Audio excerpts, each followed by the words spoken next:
juróom-ñaari waxtu moo jot fii ci seen télévision nationale mbokk yi dalee nag jàmm ci xibaaru ngoon si bokk na ci li ci gën a fës dund gi ñu nar a jagleel ñenn ci askan wi njiitu réew mi dalal pàcc bu njëkk bi nguur gi dugal ci juróom-benn fukk ak juróom-ñeenti milliards ñaari junni tonu ceeb daañ ko yóbbu ci diwaan yi ci fànn boobu ñuy dalal docteur Ousseynou Diop directeur du registre national unique bi tax ñu xam ñan ñoo yellool bile ndimbal docteur Diop ñu ngi lay dalal. maa ngi lay gërëm Fanta Badji si invitation bi di nuyu waa RTS mbooleem ñi ñuy déglu si RTS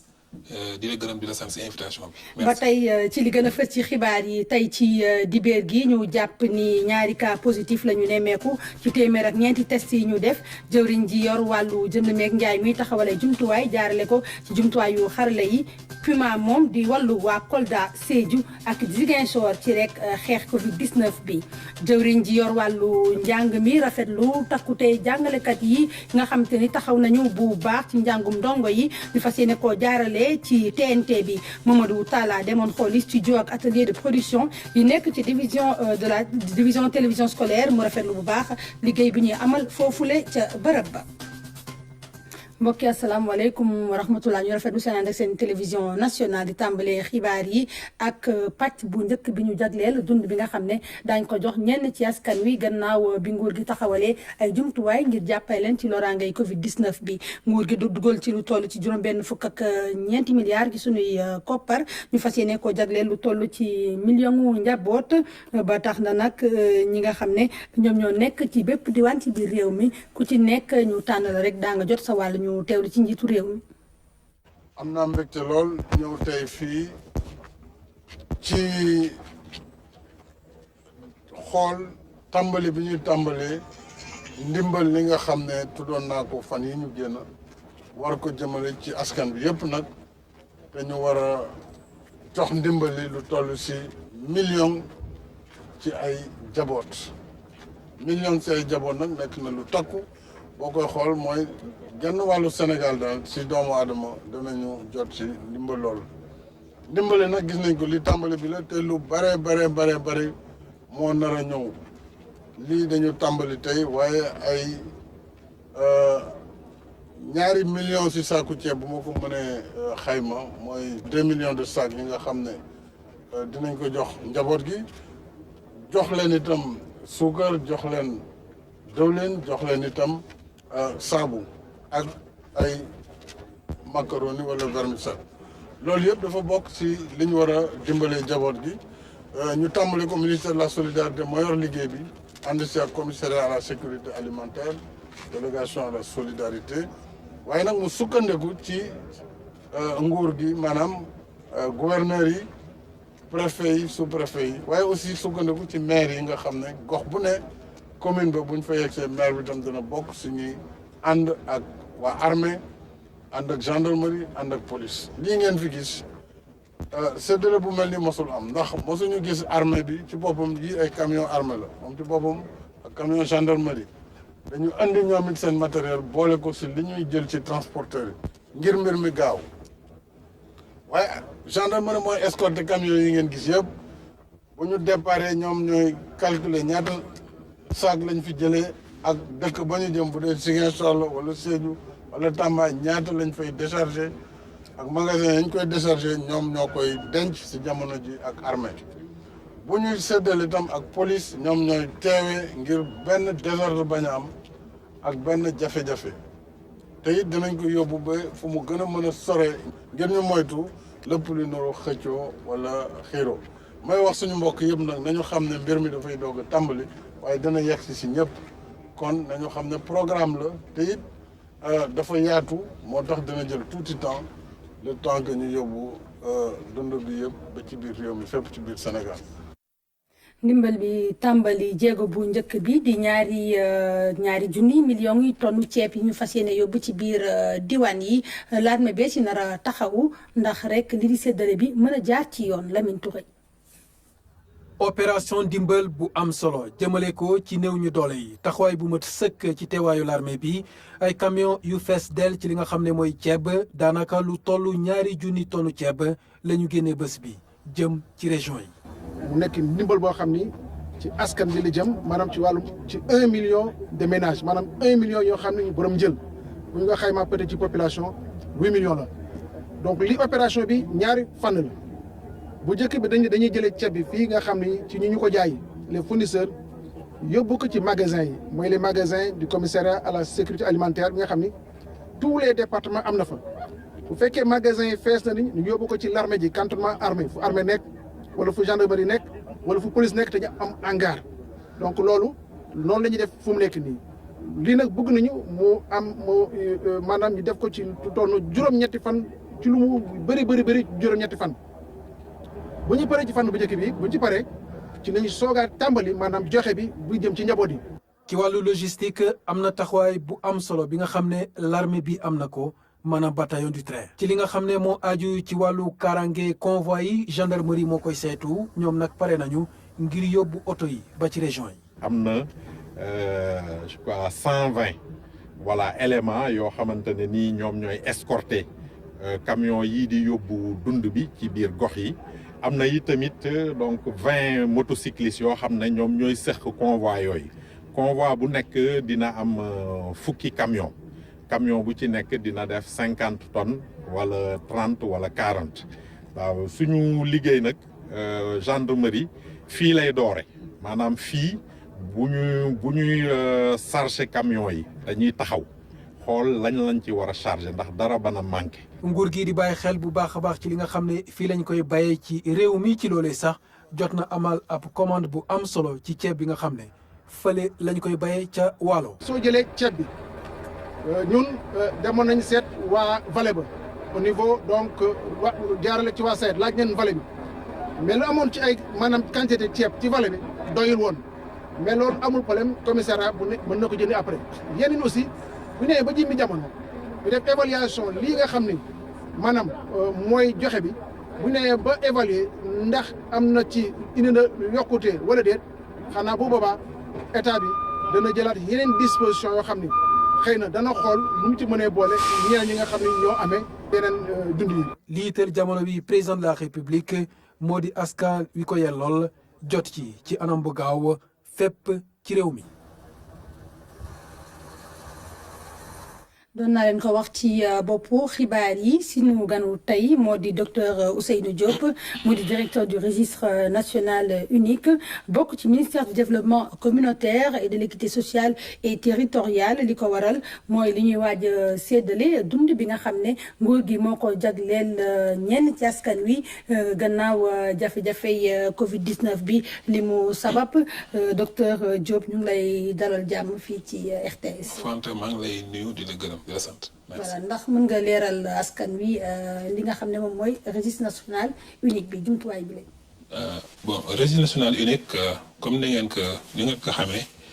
dafa nekk benn lu ñuy wax benn lim wala sàq si wolof bi nga xam ne wala téere bi nga xam ne foofu la ñu bind ñëpp njaboot yi nga xam ne ñoo ngi Sénégal te seen loxo jotu seen gannaaw mooy ñi nga xam ne am jafe-jafe pour añ reer ndekki. wala ñu am jafe-jafe pour am yi nga xam di leen permettre ñu dund correctement loolu bi 2012 bi président de la république ñëwee xam ngeen yi ñëpp xam nañ ko dafa lancé les plus grands projets en matière de protection sociale parce que protection sociale pour nga def ko il faut nga yaatal te booy commencé aussi di jàppale je pense da nga war jàppale ñi gën a néew doole donc bi ñu ko defee depuis 2012 ba 2020 ñu nekk di renforcer ce système donc aujourd'hui base de données bi toll na lu ëpp genn wàllu million. ça veut dire juróom téeméeri junne njaboot yi nga xam ne bind nañ leen foofu bi loolu amee donc bi mbas bi ñëwee mooy pandémie Covid 2019 bi nguur gi ni am na ñi nga xam ne Sénégal yi nga xam ne ñoo ngi doon liggéey mais actuellement liggéeyatuñu wala ñoo xam ne ñoo ngi doon liggéey mais seen am wàññeeku na ndax dem beek ñu doon dem géej ñu doon dem di yeew di defi di wut lu am ak yëpp dafa xaw a wàññeeku ralentir am na domaine yi nga xam ne aussi dafa taxaw. donc bi loolu amee président de la république jox instruction le ministre Mansour Faye ministre du développement communautaire équité sociale et territoriale mu ni que dama bëgg ñu jàppale 1 million de ménages mais 1 million de ménages yooyu ñu ne ñun de puisque am nañu registre national unique bi nga xam ni benn sàq la bi nga xam ni genn wàllu million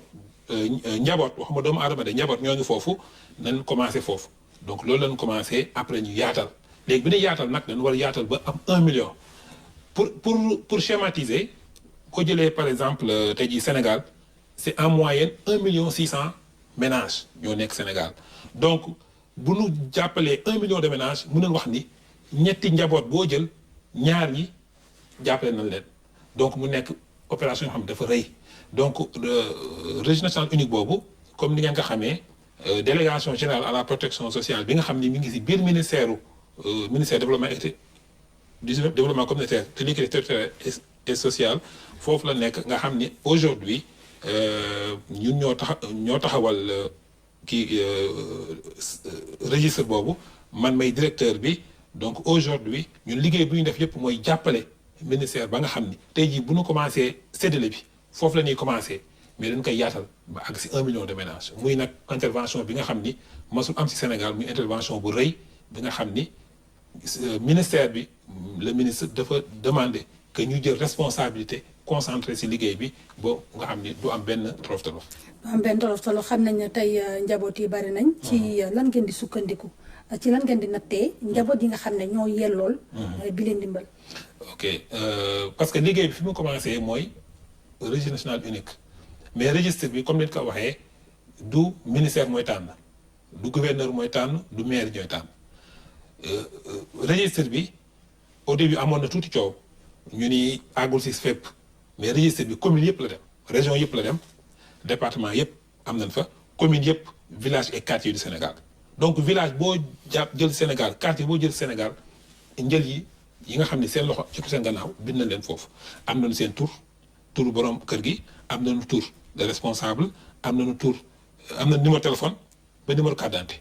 donc dossiers yooyu pare na lu si loolu nii la ñuy basé pour commencer donc suñu ko nekk su tey jii village ak quartier bi nga xam defal nga sa liste ba tënk ka liste boobu moom ngay jël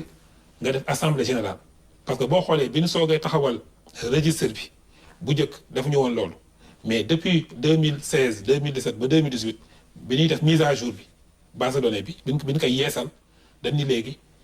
comité de quartier bi nga xam ni day am bàjjenu gox am chef de village am représentant des jeunes am représentant des femmes am association yi nekk ci quartier bi ñoom ñooy tànn lim bi bu ñu ko tànnee ba pare nag loolu ñu def assemblée générale donc assemblée générale boobu nga xam ni ñëpp ay ñëw taxaw ñu lire liste bi ñëpp d'accord ci ñu soo koy bind signé ka loolu la ñuy envoyé ne autorité administrative bi loolu moo tënk actuellement nii registre bi moo tax base de données bi pare na ministre bi joxe na instruction que ñoo ngi koy imprimer et que chaque région daa jot sa liste yi nga xam ne c'est stabilisé corrigé nettoyé nga mën a nag commencer valider vérifier bu nu valider ba vérifier nag après nag d'ici peut-être 15 jours comme ni ko président waxee parce que dund bi mi ngi dem mais 14 régions la dafa xaw 10 bu ñuy demee nag ba ñëpp jot si nag ñu doo koy commencer nag distribution bi mais pour le moment liste yi pare na muy nag liggéey bi nga xam ni dañ ko commencé woon ak Banque mondiale commencé ko ak ANSD depuis 2013 ba 2020 muy nag liggéey bu en tout cas pour ñun liggéey bu baax la bu sell bu leer. xam nañ ni lii mu njaboot bi ngeen bëgg a séddale mu di million mu toll ci million tey yan kuréel ñooy jàpp ci liggéey bi ba mu yemb est-ce que yéen rek ministère bi yéen rek a nar a tëral boobule programme wala dafa am yeneen kuréel yi nga xam ne ñoo leen ciy gunge ngeen mën ko jëfee ci anam yi gën. parce que registre bi moom bi ñu koy taxawal mën naa wax ni bare na si jàpp boo xoolee autorité administrative jàpp nañ si autorité territoriale yi mooy maire yi jàpp nañ si. On a impliqué aussi l'ADIE, on a impliqué l'ANSD, le commissariat à la sécurité alimentaire, développement communautaire, ñoom ñëpp jàppoon nañ si mais léegi dañ toog si beneen phase parce que registre bi am nañ ko lu ëpp genn wàllu million njaboot ñoo ngi si ñu war dem si 1 million léegi nag pour dem si 1 million boobu dañu ko yaatal innovation bi si gën a nekk si yaatal bi sax au-delà ñi fa nekkoon moo ñu ma lim léegi dañ si dugal les forces de défense et de sécurité ñooñu nga xam ni léegi ñoo siy jàpp. Semaine passée, le ministre a pris une note de service pour mettre en place un comité permanent. Comité permanent, chaque jour, donner une réunion pour mettre en place des dispositifs. Donc, bon, ici, comité armée, force de défense, force de sécurité, donc aujourd'hui, l'on est prêt pour affaire de l'air transparent, amul vraiment affaire politique. Amul affaire par parlo vraiment parce que le président il a donné des instructions claires pour que affaire bi la gën ñu def ko mu transparent que li ñuy jënd nii di ko yóbbu si région yi mu àgg si njaboot yi et njaboot yi nga xam ne aussi ñoo ko soxla. l'armée bi wax ngeen ko ñoom ngeen ci nar a dugal ngir liggéey bi mën a jaar ci yoon. transparence bi yëpp lan ngeen di wax lu mën a dalal xelu askan wi ba ku ci nekk fi nga toog nga xam ne tànn ñu la ndax rek dangaa bokk ci biir parti wala dara maanaam ngeen wax lii dalal xelu askan wi que ni képp ki nga xamante ni jàpp nañ ne yow yelloo nga bi leen ndimbal daan ci jot ci anam yi gën. bon lu tax ma ni daan si jot parce que ministère tànnul ministre bi tànnul maire yi nekk foofu si région yi wala si communes yi tànnuñu autorité administrative parce que fekk xam nga dafa am dëkk fi am foo tollee ku nekk da ngay teg si sa parparloo sa parti sa sentiment da ngay teg fële parce que fi ñu toll nii situation bi c'est une situation le président l'a dit nous sommes dans une situation de guerre et donc su boobaa nag ku nekk da ngay def sacrifice boobu mooy dañuy ñëw ñu teg yooyu yëpp à côté population bi village yi ak quartier yi ñooy choisir bu ñu choisir ba pare ñu tënk ko am na ay modèle yi nga xam ne ministère bi joxe na instruction ñu defar ko suñu ko signé ñu yéegee ko au niveau des communes ñu dajale ko foofu après jox ko autorité administrative ñu viser ko bu ñu paree nag ñu soo ko yóbbu au niveau régional et sur cette base là nag après ñu commencé distribuer bi aussi pour mu leer képp ki nga xam ni au niveau des villages et des quartiers tànn nañ la dana jox benn bon benn numéro moo si nekk numéro boobu boo ko ji jëlee nga dem fi ñu joxe dund gi nga joxe bon bi jox la sa dund nga yóbbu sa kër donc amul système de munul am par parloo munul am fraude maintenant boo gisee genre distribution yi dox mu diis parce que dafa am ay contraintes comme ni wax naa ko léegi mbas bi dafa ñëw mu am feebar te séddale bi quantité bi dafa bare te buñ deful nànk day am désordre président wax na ko léegi il faut ñu fexe ba désordre bañ am donc désordre il faut ñu maintien de l'ordre il faut la sécurité il faut la transparence moo tax boo xoolee même ñu suñu comité bi ñi fa nekk mën na ni gendarmerie police armée ñoo ëpp sax ñun civil yi fa nekk loolu yëpp volonté de transparence la mais ñu dalal xel nit ñi mbir mi amul dara ci politique amul parloo képp ki nga xam ni sa loxo jotul sa gannaaw wala peut-être sa loxo jotoon na sa gannaaw mais bi mbas bi ñëwee sa liggéey demeetul noonu sa am demeetul noonu incha allah du fekkee comité yi choisir nan la incha allah daa jot sa bon nga dem jël sa ndimbal si dal ak si leeraange. mën nañ xam kan ngeen fas yéene tàmbalee séddale bi am na date bu ngeen jàpp. waaw séddale bi ministre wax na ko parce que il faut que nit ñi aussi ñu raisonnable parce que mënoo aussi wax dama bëgg lu leer ba pare respecté woo processus bi du fekkee dañ bëgg lu leer il faut que ñu dal parce que tey jii mënuñu commencé Ndar te commencé wuñu Fatick mënuñu commencé Fatick te commencé wuñu Kédougou donc Sénégal aussi le président comme ni ko ministère wax c'est le ministère de l'équité sociale donc dana bëgg ñëpp commencé noo ñëpp tàmbalee noo donc tey démb ñoo ngi liggéey ba ay guddi di yóbbu tey am na camion yi dem donc duñ ko arrêté chaque jour ñun dañuy liggéey même dimanche même samedi même guddi ñu dañuy jox ay autorisation sax pour nga xam ne guddi gi sax dañuy jóg di liggéey donc aujourd'hui li yóbbu bi peut-être mu durer fukki fan mais li nga ministre waxee léegi d'ici une semaine 10 jours bëgg nañu commencer distribution yi mais loolu aussi annonce la mais xam nga aussi ay convoi doo maîtriser parce que dafa metti il faut nga jëlee ko ci fournisseurs yi yóbbu ko au niveau des régions après il faut nga jëlee ko ci régions yi yóbbu ko au niveau des points de distribution parce que point de distribution yi nga bëgg yóbbu ba mu jege askan bi parce que doo jël point bi nga yóbbu ko au niveau département nit ki def 10 kilomètres 20 kilomètres donc nga bëgg yóbbu mu jege askan bi ku nekk mën a jot mais en tout cas dispositif bi moom def nañ ko ba nga xam ni leer na parce que armée dañu envoyé des experts et logisticiens gendarmerie envoyé seen experts en logisticien même am ay partenaires comme PAM comme ñeneen ñu jàppale envoyé ñu ay experts donc experts yi daan si jàpp ba nga xam ne mbir mi dafay leer mais da nga koy teg si yoon parce que bu nu gaawantoo rek mbir mi mënul jaar yoon parce que aussi mënoo comme ni di wax mënoo bëgg une chose et son contraire foo ñu xam fu nu jëm ñu teg suñu loxo l'essentiel parce que ñun président dafa ñu sant liggéey bi nga xam ni ñun pour ñun challenge la si ñun te bëgguñu aussi suba mu am du ko si naqat yi moo tax dañuy def lépp ba affaire bi jaar yoon te askan bi aussi mi ngi ñuy xool ñu bëgg teg suñu loxo fi ñu ko war teg jaarale ko yoon ba nga xam ni buñ distribué ba pare incha allah Sénégal yëpp seen xel dina dal daanu kontaan. docteur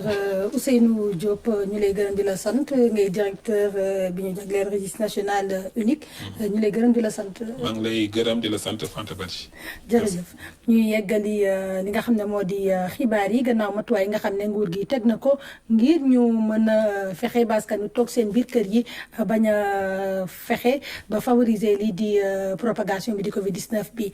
ci yenn barab yi fu mel ni tefes yeeg plage yi nemmeeku nañ ne. yenn ci dogal yi jëfe nañ ko fa waaye am na ci yenn yi nga xamante ni mel na ne nit ñi dañoo daal dellu siwaat rek ci li ñu tàmmoon maanaam di dem ca booru géej gi ngir feexlu Mama Moussa Niang moo demoon xoole rek ni fa mbir yi tëddee. tey dimanche fukki fan ak ñaar ci weeru avril 2020 ministère de la santé et de l'action sociale jot na résultat wu test yi ñu def. si téeméer ak ñeenti test yi ñu def ñaar ñoo si positif bon nag ñaar ñoo si am jàngoro benn bi cas contact bu ñu doon suivre la benn bi cas wu transmission communautaire ñu yëgal leen tam ne bésu tey bi fukki patient ak juróom-ñeent wér nañ si ñi ne woon hôpital danañ leen génne si bés bi. ñu yëgal leen tam ne ñi nekk hôpital ñu ngi yëg tan ba mu commencé ak léegi ñaar téeméer ak juróom-ñett fukki cas la Sénégal déclaré ñu yëgal leen tam ne si ñaar téeméer ak juróom-ñett fukk yooyu téeméer ak juróom-ñaar fukk ak benn ñoo si wër ñaar génn si àddina kenn ñu évacué ko bon nag ñi nekk hôpital tey di faju toll na ci téeméer ak juróom benn ministère de la santé et de l'action sociale mu ngi ñaan population yépp ñu respecté bu baax li ñu leen digal pour que xeex bi ñu xeex Covid 19 ñu mën ko gañee ci nu mu gën a gaawe maa ngi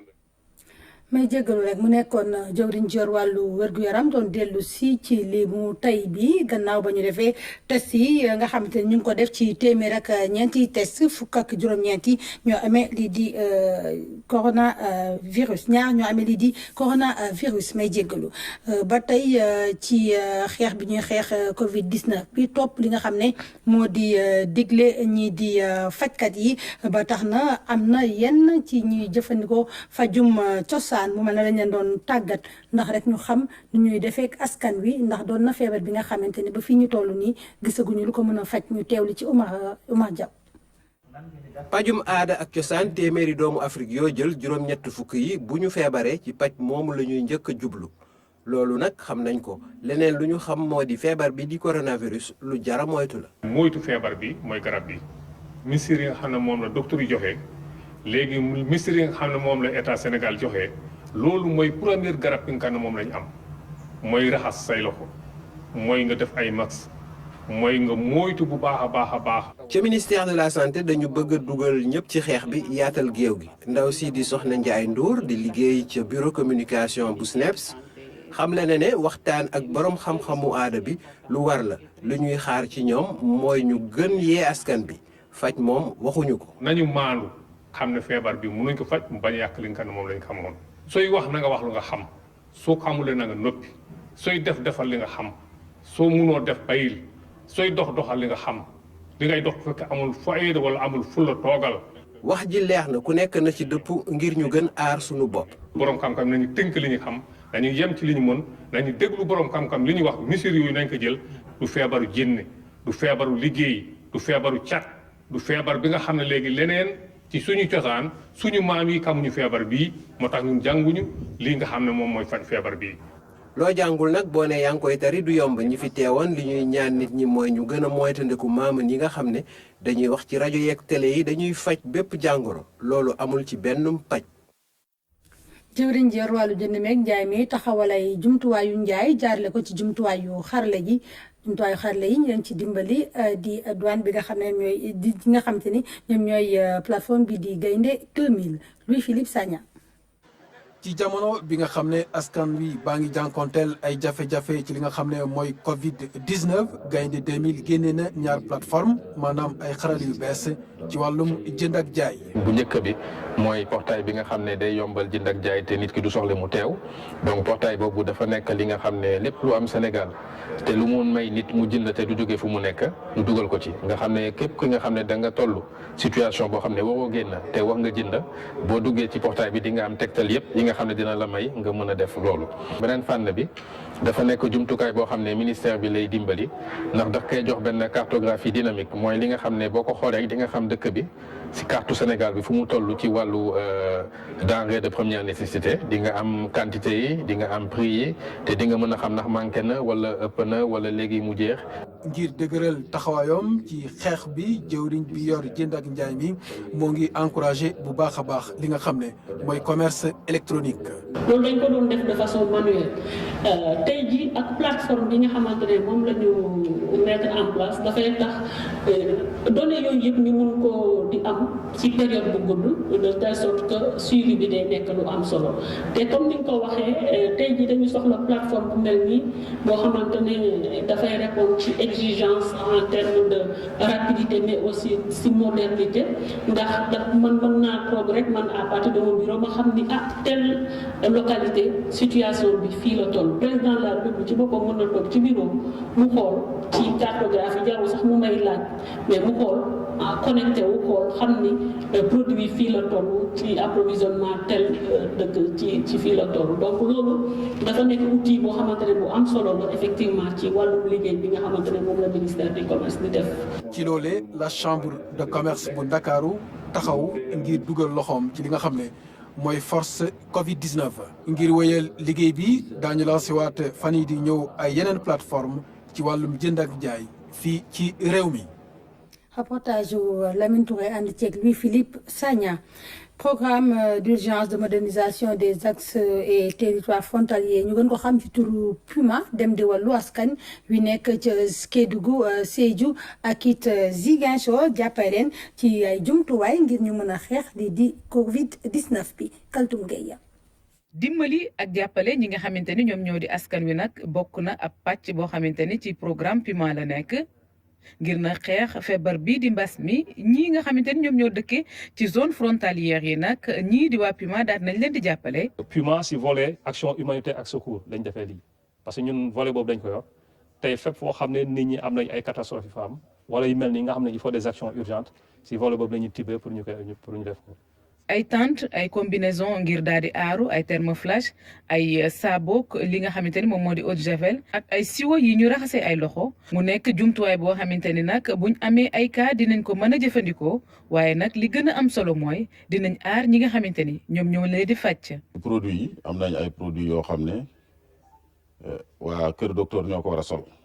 loolu dafa am solo ndaxte balaa ngay tal faj da ngay nekk en sécurité donc.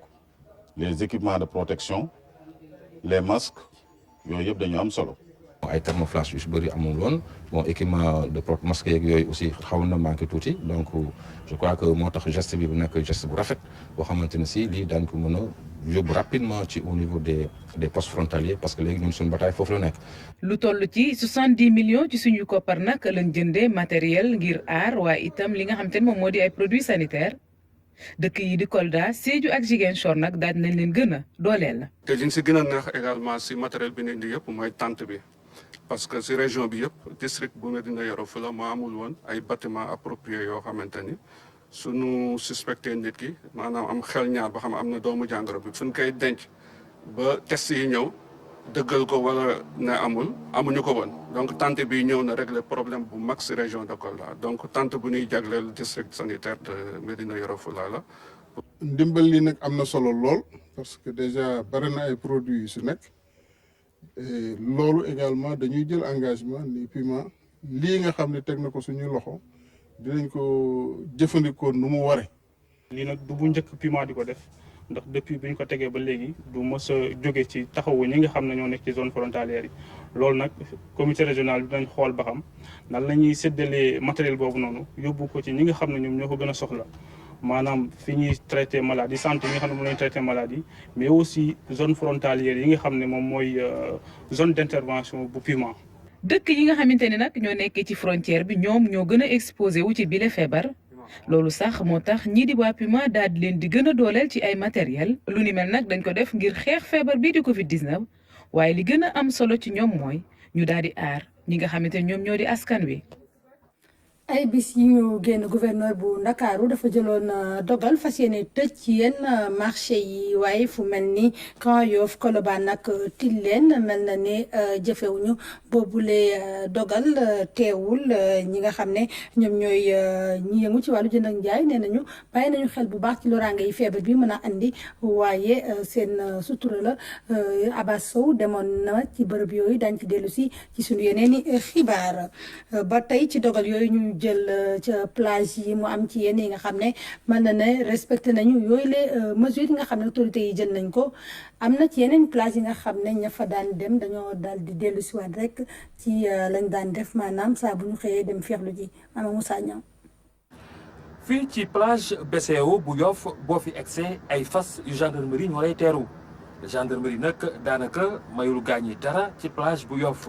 mel ni nag ci suba ak léegi. seeni fas la ñu amee di ko dawal fii ci plage bi ngir nag kenn bañ a wàcc ci fi nga xam ni moo di tefes gi fii moom boo fi ñëwee ci plage bu Yoff mel ni nag gérant ak clients yi nga xam ne ñoo daan nekk ci campement yi gisuñu kenn boutique yi nga xam ne sax jéem nañoo ubbi gisuñu benn client mel ni nag parking yi nga xam ne itam oto yi lañ daan teeru ñoom it gisuñu benn oto mel ni daal plage bu Yoff jamono yi kenn nekku fa corniche u Ndakaaru fii boo fi ñëwee itam police nga fiy fekk ñi ngi gaare seen oto jàkkaarloo ak université Cheikh Anta Diop bu Dakar foofee fépp doo seen nit benn yoon jàpp jëm fi nga xam ne moom la ñuy wax plage bu Soumbédioune mel ni nag police itam may lu gaañi dara ci plage bii fépp foo taxaw ñu ni la wéel ba yeneen i gox di doy waar kay mooy plage bu Guédiawaye fii boo fi ñëwee nit ñi ñu ngi mel ni Tulle ak Malé ñii ñi ngi football ñii ñi ngi entraînement ñii ñi ngi def pique-nique ñii ñi ngi toog di waxtaan mel ni daal dara xewul ci réew mi loolu nag donte ni gouverneur wax na dina ci jël ay motukaay ñoom dafa mel ni yëgaluñ ko seen yaram li am ba des rek moo di ne bu yëboo ñu xam ne daal ñii nga xam ne ñoo ti gendarmerie ak police taxaw nañu ngir nag plage yi dootuñu may kenn mu fay wàcc di dajaloo di mbooloo di def naka sudul noonu ci jamonoy Covid 19 bile muy nag fii ci biir dëkk bi police mi ngi ci plage yi. muy li jëm Yoff jëm fi nga xam ne moo di buntu Ndakaaru foofee itam gendarmerie nee na teg na ci tànk teg na ci loxo. njàngum ndongo yi fas yéene tàmbali ci canal TNT bi jëwriñ ji yor wàllu njàng mi rafetlu taxawaay bi nga xam ne ñi di jàngalekat yi am nañ ko ngir gunge ñi di ndongo yi Mamadou Talla demoon fa studio ak atelier de production yi nekk ca division télévision scolaire mu rafetlu bu baax liggéey bi nga xam ne ñu ngi koy amal foofu ca barab ba Pape Kolingom. division radio télévision scolaire bërëb bi soppi xar kanam ci jamonoy mbas liggéeykat yi fi nekk ànd ak ay kàngam yi yëngu ci njàng meeg njàngale mi. ngir baral liggéey bi nga xamante ni moom lañu sóoboon jéeme ko ci li nga xamante ni mooy apprendre à la maison jaarale ko ci télévision yi ak xaral yu bees yi ci noonu le ministre bi nga xamante ni moom lañ dénk njàng meeg njàngale bi ànd ak ay délégation ñëw nemeeku li nga xamante ni moom lañ fiy def fii ci biir DRTS. ministère de l'éducation engagé liggéey bi réunir professeurs yi réunir vraiment inspecteurs généraux yi direction pédagogique yi ñoom ñëpp ñu ànd ci di def benn liggéey d'enregistrement des émissions. donc ñu ñëw xool yan anam lañ koy defee. fi mu nekk nii nag liggéey baa ngi wéy jàngalekat yi ci njiitu comité pédagogique bi ñu ngi amal ay enregistrement leçon yi li ko dal ci tout tànk yi ba ci lycée yi bu ko defee fii ak ñaari fan gone yi mën na jàkkaarloog ak télévision bi wéyal seeni njàng. dañoo xool élèves yi fi ñu toll actuellement ñu xool programme bi fi mu toll léegi nag ci biir loolu ñu di leen proposer. ay exercice de consolidation équipe yi ñu ngi produire am nañ benn équipe bu ñëw tey te jàpp nañ ni aussi canal bi dafay soxla ay ressources yu bëri moo tax autorités yi ne nañ dañuy ubbi pour que enseignants yi nekk ci IEF Sénégal yépp yi nekk ci académie Sénégal yépp ñu dem fa ñoom it ñu indi seeni production ñu jàllale ko ci canal bi. ressources yooyu nga xam ne defar nañ ko war na mën a dimbali élèves yi pour li ñu jàngas ni ko su néew ci école ba ñu mën ko réviser loolu bu paree nag dañu wax ni bu ñu reprendre dañuy continuer di exploiter vidéo yoo xam ne defar nañ ko pour man leen permettre leen ñoom seen bopp ñu mën a terminer seen programme pour que seen examen ñu mën ko def ci ni mu gënee loolu ñu def terminal dañ koy def aussi troisième. liggéey bi daal li ñu gis suñu xel daal na maanaam mi ngi jaar yoon ñi ngi commencé production bi maanaam usine bi daal commencé na fonctionner te macha allah bu ñu paree dès la semaine prochaine di ngeen gis émission yi commencé. gannaaw bam noppee nemmeeku liggéey bi ak anam yi ñu koy defee fii ci TRTS ministre Mamadou Tall dellusiwaat na di sargal ñëpp ñi nga xamante ni ñoo jàpp ci production yi ngir télévision bi nga xam ne moom lañ jagleel njàng mi doon bànneex ci élèves yi ak waajur yi. président Macky Sall ci compte Twitter am di ndokkeel ak it sargal sunu mbokku chrétien yi nga xam ne ñoo ngi màggal bisu Pâques mu leen di ndokkeel rek di leen ñaanal jàmm di leen wax it ni mi ngi bàyyi ndi xel ci ñoom di leen gunge rek di leen wan ni ñoom ñi nga xam ne ñoo di chrétien yi mu leen di ñaanal ñu passé seen fetu Pâques bi ci rek jàmm ak salaam njiitu réew mi président Macky Sall mu di message bi nga xam ne fësal na ko ci compte Twitter bi jagleel ko mbokku chrétien yi mbokk yi la ñu fi loon ci xibaar ñu rafetlu seen ànd ak seen télévision nationale Pape Bouna Thiaw dina fi dikk juróom-ñetti waxtu pour dégtal leen xibaar yi ci kàllaamay nasaraan jërë ngeen jëf